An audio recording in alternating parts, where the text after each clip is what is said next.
The following program does not offer personal medical advice. Please consult your doctor before using any treatment or product we cover.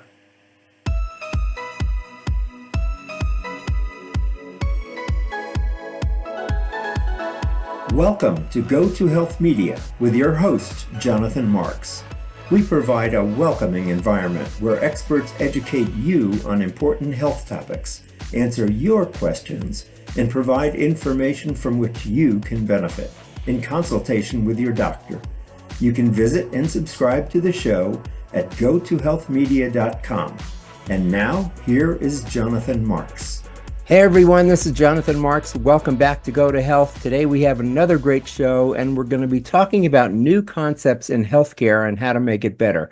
Here's a big problem in our medical system today. Much of medical care and coverage in the U.S. is fragmented. You have experienced this, I'm sure. You visit a number of doctors in different clinics or systems, especially for complex or chronic conditions, and continuity and coordination across clinicians and settings is often lacking. In addition, the electronic medical records held in one healthcare setting are often not shareable with other offices, further contributing to fragmentation. So you're seeing a number of doctors, but no one has all your information. The absence of a true healthcare system has been detrimental to patient-centeredness and continues to present obstacles to making care more patient-centered. With us to talk about this today, patient-centered care and value-based care, is Jason Spangler, MD, MPH, and CEO of the Center for Innovation and Value Research, which is an independent nonprofit research organization advancing the science, practice, and meaningful use of patient-centered care to help make healthcare more meaningful and equitable. They do this by focusing on patient-centered outcomes, to promote equity in all aspects of healthcare, with the goal that all patients have the ability to achieve their optimal level of health. Dr. Spangler has worked in the professional health policy and public health sectors with pharmaceutical and nonprofit organizations for 20 years. He has degrees from Penn State University College of Medicine, the University of Pittsburgh Medical Center, and Johns Hopkins University. He's also worked internationally in Costa Rica and Kosovo. Welcome to the show, Jason. How are you today? I'm great. Thank you, Jonathan, and thanks for having me. Sure, my pleasure. If you don't mind, let's define three terms first so people understand what it is you do. I want our audience to learn more about what's happening in medicine today. What is patient-centered medicine? This is a term I keep hearing, but explain to us what that is. Patient-centered medicine is actually focusing on the patient and what the patient's preferences are, what the patient's needs are, and the outcomes that are important to the patient, even if they might be different than what we want as the best kind of clinical or health outcomes. So it's really asking the patient, what they're looking for in their care and focusing on that and not the other aspects of care. Isn't that what healthcare always should have been? I mean, what was it before if it wasn't patient-centered? I don't get it. Yeah, no, it's a great point. And that's the way healthcare and medicine specifically should have been. And I think for most of the history has been. I think the focus, in the past, however you want to define it, 50, 100 years, there's been more focused on the research around, how to improve care. There's been more focused on how do we, make health better, not considering things outside of health or that are impacted by health that are important to patients, families, and caregivers. And so, I think we've drifted away from that because of the system that we have. You mentioned in the intro, the fragmented system, and also all the other stakeholders, whether it's providers or the payer, the insurer itself. There's just so many stakeholders now that are involved, and what they prefer or what they want, I think, has superseded what the patient has wanted. Got it. Good. Thank you for explaining that. Second term, what is value-based healthcare? It's another thing that we need to define better and do a better job of.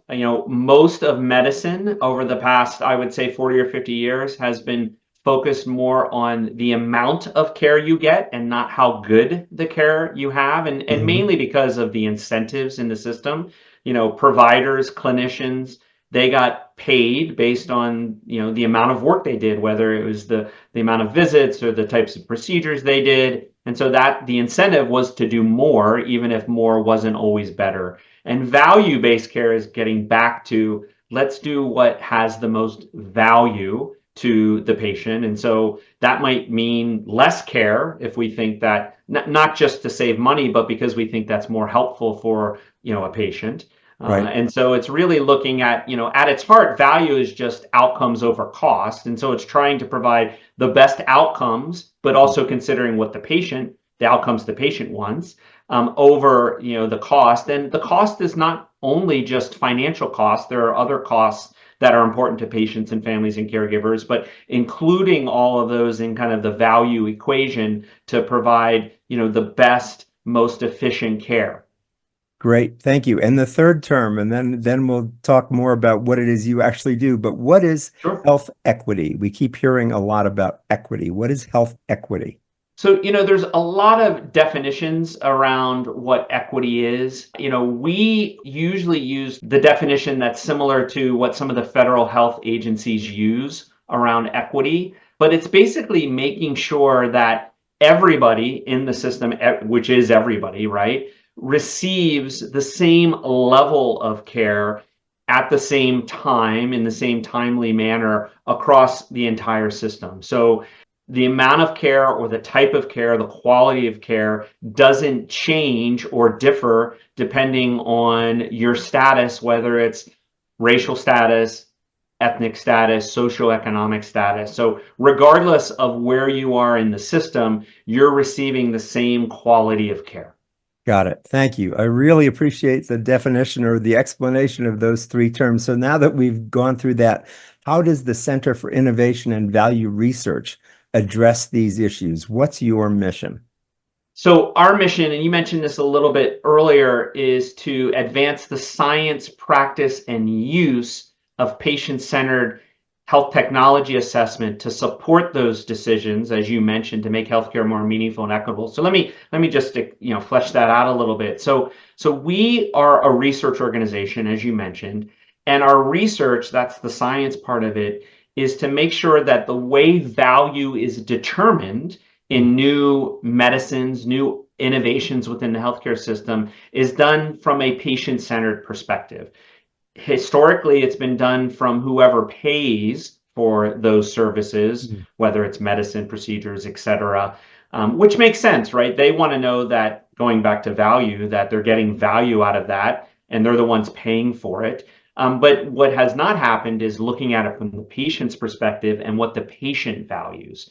And so we're trying to take that lens to make sure that, when you're looking at new innovations or technologies within healthcare, we look at the patient's perspective on what they value and then try to measure that. How valuable are these new things from the patient, family, caregiver perspective, so that when decisions are making about care that we talked about, hopefully it's value-based care, when those decisions are made, it's more meaningful for the patient and more equitable across the entire system. Got it. Can you give us some examples of what you're talking about so we have more of a down-to-earth understanding of what kind of research you're doing? Yeah, that's a great question. Thank you for the opportunity to talk about that. So I'll pick one project out specifically that I think kind of encompasses a lot of the work that we do. We have a project around rare diseases. We're currently in phase 2. We started phase 1 about a year and a half ago. But we are looking at the differences between rare and non-rare from a patient perspective. And when we try to measure the value of innovation that's trying to impact or improve or treat rare diseases, how does that differ from non-rare diseases? What do patients and families and caregivers value if they have a rare disease versus if they didn't? And so we had a project that, like I said, started a year and a half ago. We start all of our work with going to the patients first, so creating an advisory board with patient representation as well as others, getting their thoughts and opinions. And what we tried to do is actually really look at, what do patients prefer when they're looking to treat their rare diseases? What kind of outcomes do they want? Is it just to get better, with the disease, which everybody wants. They want a cure for their disease. But if they can't get that, what are the other things they value, right? If it's a rare disease that affects, their ability to walk, obviously transportation would be an important part. And if they have a therapy that actually minimizes the impact of transportation, that would be really important to them. So that is a larger project that we're doing. We are now in the second phase, as I mentioned, and what we're trying to do now is not only categorize those preferences, but also think about, how can we address those? And I want to bring in another term you mentioned and we defined, which was health equity. There's obviously some rare diseases, something like sickle cell disease, where it affects a certain population different than others. And so we want to make sure that we're looking at the questions of equity around some of these rare diseases as well, because those patients might have different preferences than other populations with other rare diseases. Got So it. hopefully that gives you a little bit of a flavor of what we're doing. There is a research, a more technical side. This is all obviously research, patient-centered research, which a term you also mentioned. But there's also a technical side of this. We had talked about, and I don't want to get into a lot of health economics, but can we model this out? What does that look like in different rare disease populations, different categories of rare disease? So it kind of incorporates everything that we're talking about our mission, the technical science part of it, also the engaging patients early on, bringing equity into it, but really wanting to look at this from the lens of the patient so that regardless of what innovation comes, when we're looking at its value, it's doing it from that patient-centered approach. So I'm just thinking of some examples. If I had a rare disease, I would think some of the issues are, how do I find a doctor who's going to help me about it, has any information about this rare disease? How far do I have to travel to get treated? I'm also imagining if there are pharmaceutical drugs that I need, who's manufacturing them and how much do they cost? Am I kind of hitting the target with what some of these issues might be with a rare disease? Yeah, definitely. You're hitting some of those key components. Let me just add some of those. So not only like if there's a therapy, not only who's developing it, but how is it administered? Is it, a series of pills, or do I need an injection? And going back to transportation, can I go to my pharmacy and get it, or do I need to go to kind of a specialty hospital or a center of excellence? And is it something I can get one injection, or do I need an infusion that takes several days and I need to be watched in the hospital for potential side effects? All of those things kind of factor in. And even, going beyond, we mentioned transportation, but how does this impact my productivity? I'm a person with rare disease, but I have a job. Does it make me more productive, or is the therapy just kind of wipe me out for an entire week and then I have no productivity? And so all of those issues we're trying to look at. As you can imagine, it's complicated, and we need better data for a lot of this. And so we're also obviously big proponents of those things so that we can do a better job of measuring.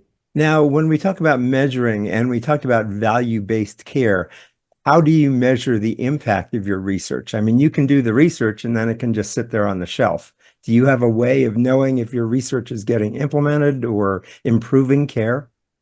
Yeah, I'll talk about it from a larger perspective and then a more specific perspective. So from a larger perspective, all the work we're doing is part of our strategic plan. It's top of mind because we're right now developing our next strategic plan for the next few years. But we have metrics around that, and so all of our and the research components of that strategic plan will have larger metrics. So from a larger strategy perspective, we're measuring that. From kind of diving a little deeper, a little bit more detail from a tactical perspective, we try to incorporate that in the beginning of the project. What are the impacts we want to make? How are we communicating that or disseminating all the work, the research and other related work that we're doing, and how can we measure that? One of the things I mentioned earlier that's also a part of our process is that, we bring patients in early on. We're really big on patient engagement and getting the patient involved. So we bring them on early on. And so we get a lot of feedback as well from, our patient partners and the work that they do. And are they disseminating among their organizations and their networks? And is it having an impact? I think probably the hardest area is with the actual decision makers, whether that's from a policy perspective, folks in the government that's making policy, or from a payer perspective, the insurance that's actually covering these and making changes in the healthcare of the patients that we're talking about, and trying to have them be aware. And that's what we're always working on. And it can be a struggle, but we have some partners with those folks, but we're always trying to make sure that we share that information with the decision makers, and then we try to monitor if changes are being made. And again, a lot of the way we hear about that is from our patient partners, that whether changes are being made or not being made. But it's something that we're continually working on, and making sure that we have metrics around not just the processes that we're doing, but also the outcomes that we want to make sure are happening. When you talk about these decision makers, government, you mentioned, insurance companies, what incentives do they have for patient-centered care? Well, hopefully they want their patients to be as healthy as possible, particularly the insurers, right? That saves them money if they're healthier than if they're sick. Obviously, that costs when they have to treat all of their patients. So, and I think there's also I wouldn't call it altruistic, but they want healthier populations. They know that that's better for society. It's better for them, even as a business, whether they're a for-profit or a not-for-profit. And I also think that, they are concerned overall for kind of population health, the health of all of their beneficiaries, to try to improve health. I think that's what incentivized them, in addition to the financial incentives related to that. So I think that's, the incentive to just do that. There are, and maybe you're hinting at this a little bit, I think there are certain payers or insurers or models, integrated health systems that are a little better at this than others and want to focus more on this. I think we're trending more towards value-based care. I think we're also trending more towards a more population health approach, not just around health, but just the things around that influence health. We're starting to see this with some of the insurers looking at issues like transportation or housing, and understanding that if we pay for some of those things, even though it's not direct medical care, we know that that's going to improve the health of our beneficiaries and the populations that we're taking care of, and that will help us as a payer or as an insurer. And so I think we're trending in that direction, and hopefully we'll see more of that. So as a member of the public, when I visit your website, which is at valueresearch.org, what will I learn? Can I participate in some of your studies? Can I make a donation? Tell us a little bit about what the interaction is with the public. Yeah, that's a great question, and I love that you're willing to donate potentially. Yeah, we're always looking to partner with folks. So you're going to learn about all of the research we do, whether it's the more technical health economic research, whether it's the larger kind of research initiatives we have, like around rare disease and health equity and economic impacts. So you're going to learn about that. You're going to learn about all of the communication that we do as well, our presence, whether it's the healthcare sector, the policy sector. You'll learn about some of the policies that we have internally, as well as that we try to convey to policymakers. And you're definitely going to find opportunities to partner with us. Like I've mentioned already, all of the work we do, we engage patients very early on, at the very beginning, because we think that's the only real way to do true patient engagement and include that key stakeholder and bring the thoughts of that community, whether it's to a specific disease or just in general, into the work that we do. So you'll see that. You'll also see kind of events that we hold or have held in the past, and learn about those and see how you can participate in the future. We just had our annual meeting last week. You'll soon see more information about that and what came out of that. The last thing I'll say is that we also have resources for folks about our work, whether that's definitions like we talked about in the future, that of terms that people might not be familiar with, and then all of the work that we put out. We publish a lot, some in peer-reviewed journals, others just on our website, but there are plenty of resources around the work that we're doing that can help you as a patient, or you as a family of a patient, or you as a caregiver around the work that we do. And again, I'll finish with this. We'd love to have people interact with us, reach out to us, see how they can get more involved in our work. Great. That's wonderful, Jason. So let me pull back big picture here. What are some of the most pressing healthcare challenges that you're currently addressing at the center? So I would say, from a big perspective or a general overarching perspective, is making sure that the determination of value, which is what our research is focused on, is done from a more patient perspective. Mhm. Historically, value has only really been looked at from a cost effectiveness. Am I getting what I want with the cost I'm paying? We know that there are many other aspects of value that are important to patients. And so the biggest need is trying to incorporate those into how we determine value. And that's a lot of the science that we're working on, and methodology, trying to design new methodologies to incorporate that in. And the reason why that's so important is decisions are being made around the value of healthcare in general and new technologies and innovations specifically that are just being done from that historical perspective, and they're not incorporating these important aspects of value to patients. And so that's still pressing at a very high level. Also at a high level, we talked about earlier, moving towards value-based care. So I just talked about how do we do a better job of determining value from a patient's perspective, and then how do we translate that into the healthcare we're getting is actually based on that value determination and not just on doing as much as we can or as much as we have the ability to do just because of all the innovations and technology we have. And so I think those are the two biggest pressing needs. There are obviously policy issues that are important around whether it's drug price negotiation within Medicare or other aspects of healthcare at the federal level or at the state level. And we're working in some of those, but I think these overarching areas that we just talked about are much more important, that we need to do more so that the patient is, again, like we talked about, like it used to be, the patient's at the center of what we're doing and not just one of many stakeholders on the periphery. Great. Thanks so much. This has been great information. I'm wondering, do insurance companies and some of your other stakeholders and decision makers, do they visit your website as well? I mean, we're trying to get these changes organizationally. So I guess, are the organizations engaged in the research that you're doing as well? Yeah, so our key stakeholders, and I would put them into four main categories, are patient groups, patient advocacy groups, the patient community, researchers, life sciences companies who are developing these new innovations, technologies, and the payers. All of them visit our site. I think some more than others. We partner more with the first three. And as I mentioned earlier, that the payer organizations and the payer community is one that we're trying to work with more and partner more and bring them more into the work that we do. But it's something that we're always working to do a better job. But I think we're starting to make some inroads in that area. And even some of our leadership, including our board, has representation from that stakeholder group. But that's how we're trying to continue to bring them into the work that we're doing so that decision-making can be done better. Great. Good. Thanks so much for all this information. We really appreciate you being with us today.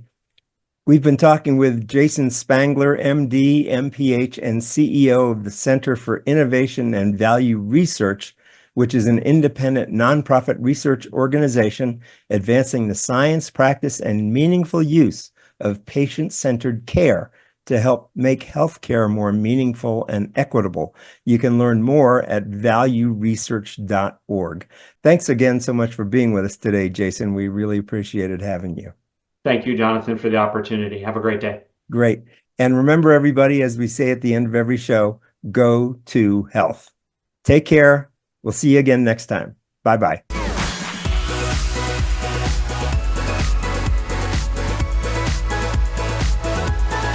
Thank you for tuning in this week to Go to Health Media. Be sure to join Jonathan Marks and another health expert next time. You can also catch the program on your favorite podcast platform. Until our next show, be sure to visit us on the web at gotohealthmedia.com and elevate your life.